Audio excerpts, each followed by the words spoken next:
Tara guys, samahan nyo akong magluto ng ginataang halo-halo or langkoga sa Bisaya.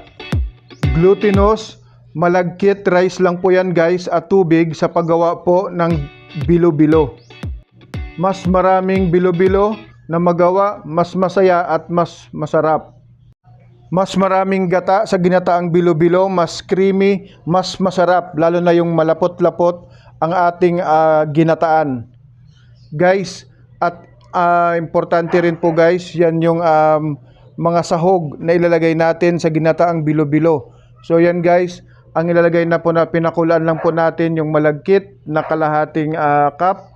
Tapos pinakuluan ng kumulo na, ilalagay na po natin yung bilo-bilo, pati na guys yung mga kamote or kamuting kahoy. Yung mga matitigas po guys, unahin po natin habang kumukulo po itong ating malagkit na pinakuluan.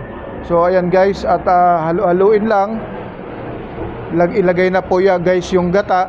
So kapag nailagay na yung mga medyo matagal maluto, ilagay na natin yung saging or kung merong jackfruit or langka na hinog, mas masarap. So nilagyan ko rin din guys ng condensed or yung ube na kulay ube.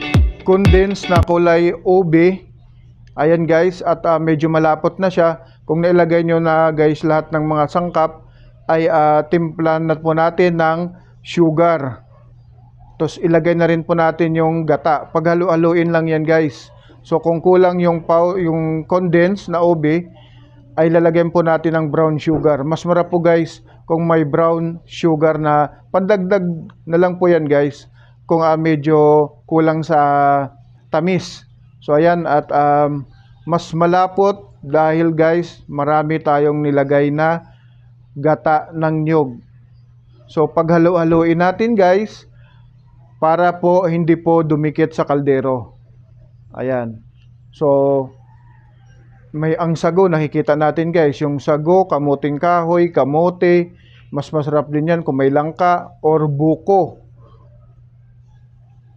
ng niyog. Yan guys. At huli na natin ilagay yung saba na hinog.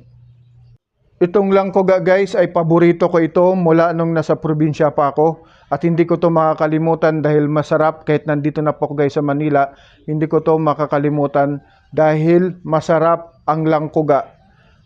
Pwedeng merienda, agahan, tanghalian, gabihan. Basta langkoga, masarap. Mga Kakuya Dan Vlogs, thank you for watching. Tara, kain tayo. Wow!